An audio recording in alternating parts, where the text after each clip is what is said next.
Hello everyone, welcome to the channel.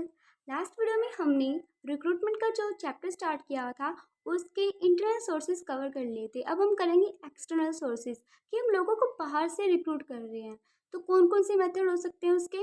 First है advertisement, कि हम एडवर्टीजमेंट कर रहे हैं। बेस्ट मेथड है किसके लिए? जो एक्सपीरियंस जॉब्स है उसके लिए, हमें हायर रैंक की जो जॉब चाहिए उसके लिए बेस्ट मेथड होता है एडवर्टीजमेंट करना।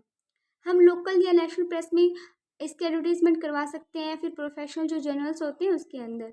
एडवर्टीजमेंट के अंदर साफ साफ लिखा होता है कि जॉब के लिए क्या रिक्वायरमेंट है। ठीक है, तो जो पर्सन है जिनको जॉब चाहिए वो खुद को चेक करेंगे, इवेल्युएट करेंगे क्या उनके अंदर रिक्वायरमेंट है, वो क्या वो मैच करते हैं, और फिर वो एप्लीकेशन देते हैं।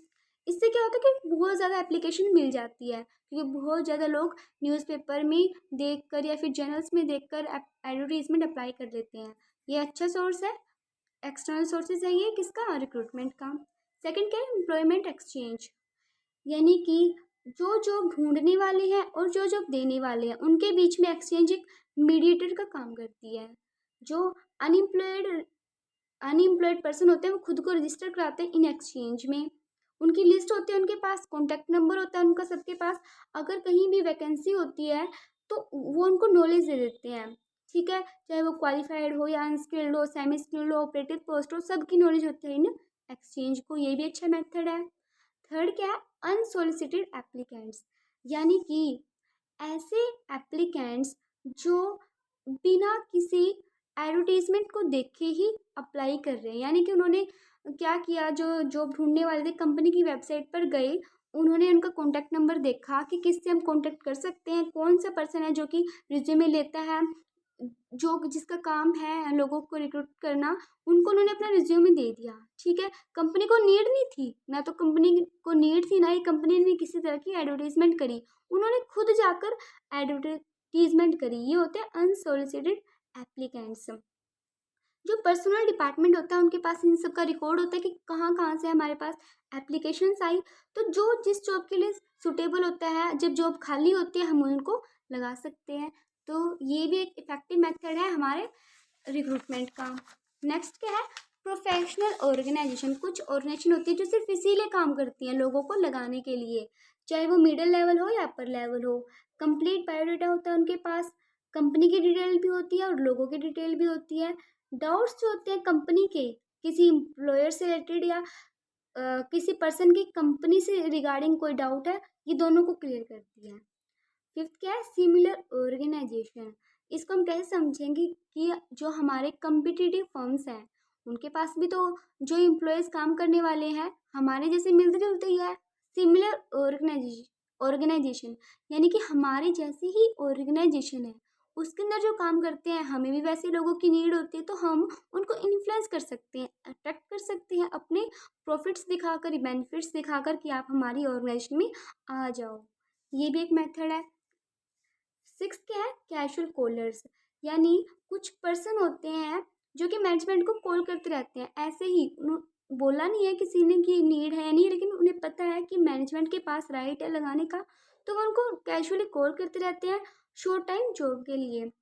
इन्हें रिट्रेंचमेंट या पे ऑफ अलाउंस देने नहीं पड़ते, ना तो किसी तरह की पेंशन देनी पड़ती, ना ही इंश्योरेंस देना पड़ता।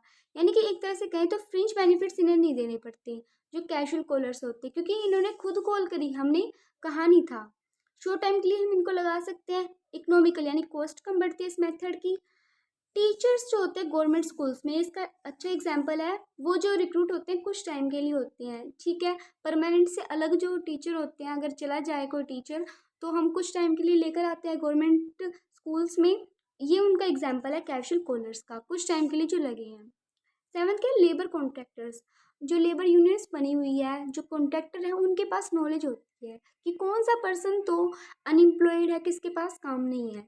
मेनली तो अनस्किल्ड पर्सन के अगर हमें रिक्रूटमेंट करनी है तभी हेल्पफुल है ये शॉर्ट टाइम पीरियड के लिए। और जो इसकी कॉस्ट होएगी वो कॉन्ट्रैक्टर बियर करते हैं, सारी कॉस्ट जो रिक्रूटमेंट प्रोसेस की कॉस्ट रहेगी कौन बियर करेगा? कॉन्ट्रैक्टर।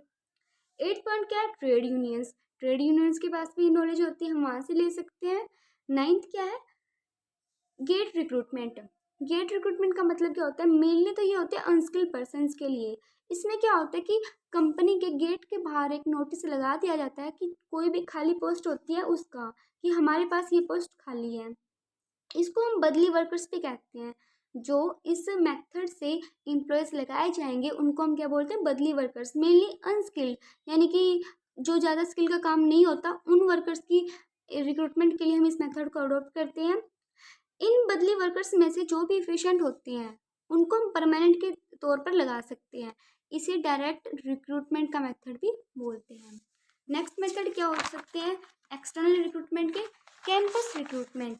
कैंपस रिक्रूटमेंट का मतलब जैसे कॉलेज के कैंपस, यूनिवर्सिटी के कैंपस या फिर रिसर्च लेबोरेटरी के कैंपस होते हैं, ठीक है। वो भी रिक्रूटमेंट का एक हमें ग्राउंड देते हैं। ग्राउंड का मतलब एक मौका देते हैं उनके रिक्रूटमेंट का। जैसे आईआईएम्स या आईआईटीज होती हैं, इनके पास लिस्ट लगी होती है। इन कुछ कंपनीज के जो रिक्रूटर्स होते हैं बाउंड होते हैं, यानी कि उन्हें करना ही करना होता है रिक्रूटमेंट प्रोसेस इन कैंपस में से, यानी कि वो बाउंड होते हैं कि कुछ लोगों को एम्प्लॉयमेंट यहाँ से मिली जाए। तभी तो जो कॉलेज होते हैं या फिर यूनिवर्सिटीज़ होती हैं, वहाँ कंपनियाँ आती हैं बाहर से लोगों को रिक्रूट करने। एक्सपेंसिव मेथड है क्योंकि हमें पता नहीं, हमने खुद जाकर एक मीटिंग में लोगों का इंटरव्यू लिया तो हम इतना अच्छे से जान नहीं पाते उनको, तो कब छोड़ जाए हम ऑर्गेनाइजेशन को हमें पता नहीं होता, क्योंकि लॉयल्टी इसमें नहीं होती। 11th क्या हो सकता है मेथड, रिक्रूटिंग एजेंसीज। कुछ एजेंसीज होती हैं जो एग्जीक्यूटिव्स होते हैं, स्पेशलिस्ट उनमें काम करते हैं। सारा बर्डन कौन उठाती है, ये एजेंसीज ही उठाती हैं, रिक्रूटमेंट से लेकर सिलेक्शन तक। इनकी जो कॉस्ट होएगी वो हाई होएगी, सिंपल सी बात है, क्योंकि सारी कॉस्ट यही बियर कर रहे हैं, एजेंसीज बियर कर रही हैं, तो इनकी कॉस्ट क्या होएगी, हाई होती है, कंपनी को महंगी पड़ती हैं ये। 12th क्या, कंपिटिटर्स, कि हम कंपिटिटर्स के जो हमारी फर्म्स हैं, कंपिटिटिव फर्म्स हैं, उनकी एम्प्लॉयज़ को अट्रैक्ट कर रहे हैं, इसको हम रेटिंग भी बोल सकते हैं। 13 पॉइंट क्या है, डिसप्लेस्ड पर्सन्स। जैसे किसी प्रोजेक्ट के लिए जो हमें कोई एक मेन प्रोजेक्ट लगाना है, ठीक है, जिस एरिया में लगाना है वहाँ के लोगों को, वहाँ के हैबिटेंट्स को अगर हम काम देते हैं, तो जो वर्ल्ड बैंक के अकॉर्डिंग या गवर्नमेंट के अकॉर्डिंग ये मैंडेटरी कर दिया, यानी ये ज़रूरी कर दिया है कि जो रिहेबिलिटेशन करें तो उनको डिसअपॉइंटमेंट ना करें। ओके, मतलब कि कुछ कंपनीज होती हैं जो बाहर से आती हैं, वो कुछ टाइम के लिए तो वहाँ के जो निवासी होंगे, जो हैबिटेंट्स होंगे, उनको काम दे दिया, लेकिन प्रोजेक्ट पूरा होने के बाद उनको काम से हटा दिया जाता है। तो गवर्नमेंट ने मैंडेटरी कर दिया कि आप उनके लिए कुछ प्रोविज़न रखो कि उनको भी काम दो ही दो, ठीक है, कि वहाँ की जो आसपास के लोग हैं वहाँ लोगों को भी काम दिया जाए। ये भी एक मेथड होता है रिक्रूटमेंट का। 14th क्या है, डेटा बैंक्स। जैसे कि रिक्रूटिंग फर्म्स होती हैं, उनके पास सारी इन्फॉर्मेशन होती है। अभी हमने पढ़ा कैंपस रिक्रूटमेंट, ठीक है, यानी कि एजुकेशनल इंस्टीट्यूट्स, एम्प्लॉयमेंट एक्सचेंज या प्रोफेशनल ऑर्गेनाइजेशन। हमने जो तीनों पढ़ी, इन तीनों का कॉम्बिनेशन होता है डेटा बैंक्स। ये इसी का सोर्स है रिक्रूटमेंट का, तीनों को मिलाकर। नेक्स्ट एंड लास्ट जो मेथड होता है रिक्रूटमेंट का, वो हम बोल सकते हैं वॉक-इन्स, राइट-इन्स या टॉक-इन्स। वॉक-इन्स का मतलब नाम से पता चल रहा है कि लोगों ने न्यूज़पेपर में ऐड देखी और वो इंटरव्यू देने के लिए चले गए, यानी खुद चल कर गए। इंटरव्यू के लिए चैलेंज होता है क्योंकि उन्हें पता नहीं कब कितने ज़्यादा लोग इंटरव्यू देने के लिए आ जाए, लेकिन एम्प्लॉय के लिए तो ईजी हो जाएगा, उसने तो एक ऐड देखी और वो इंटरव्यू देने के लिए चला गया। राइटिंग्स में क्या होता है, फॉर्म फिलिंग होती है रिक्रूटमेंट के लिए। टोकन्स में मतलब वो बात करके मिलते हैं रिक्रूटर से कोई एप्लीकेशन नहीं दी उन्होंने, सीधा बात करने वो चले गए। राइटिंग्स में वो फॉर्म फिल करते हैं और इसमें वॉक-इन्स में क्या, वो इंटरव्यू देने जाती हैं चलकर। अब सुटेबिलिटी, कहाँ पर कौन सी ऑर्गेनाइजेशन में या कौन से एम्प्लॉयज़ के लिए कौन सा मेथड बेस्ट है, कहाँ पर सुटेबिलिटी है इसकी, वो देखते हैं। स्किल्ड या जो एबल या नॉलेज्ड जो पर्सन होते हैं, अगर हमें उनकी रिक्वायरमेंट है तो आउटसोर्सिंग, यानी कि बाहर से लोगों को लगाना हमारे लिए फ़ायदेमंद है, क्योंकि अगर हम इंटरनली ही लोगों को रिक्रूट कर रहे हैं तो हमारे पास जो नया टैलेंट है वो नहीं देख पाएंगे हम। न्यू आइडियाज़ को देख सकते हैं हम किससे, एक्सटर्नल से। मिनिमाइज पे स्केल, क्योंकि बाहर से जो हम लोगों को लगा रहे हैं इनको सबसे पहले कम से कम सैलरी दी जाती है, तो हमारे लिए भी फ़ायदा ही है। वैरायटी ऑफ टैलेंट देखी जा सकती है। एक्सिस्टिंग जो एम्प्लॉयज़ होंगे वो खुद को इम्प्रूव करने की कोशिश करेंगे। डिसएडवांटेजेस क्या है? एक्सपेंसिव मेथड है, टाइम कंज्यूमिंग है, ट्रेनिंग देनी पड़ती है क्योंकि बाहर से लोगों को जो लोग आए हैं अनफेमिलियर है, यानी कि उनकी पहचान नहीं है यहाँ के रूल्स से रेगुलेशन से, उन्हें फेमिलियर करवाना पड़ता है। मोटिवेशन ऑफ एग्जिस्टिंग स्टाफ, अगर उनका मोटिवेशन डाउन हो सकता है कि अगर हमने हायर पोस्ट के लिए ही बाहर से लोगों को लगा लिया तो उन्हें लगेगा कि इन्हें हमसे ज़्यादा बाहर के लोगों पर विश्वास है, ये मतलब हमारे काम को खतरा है।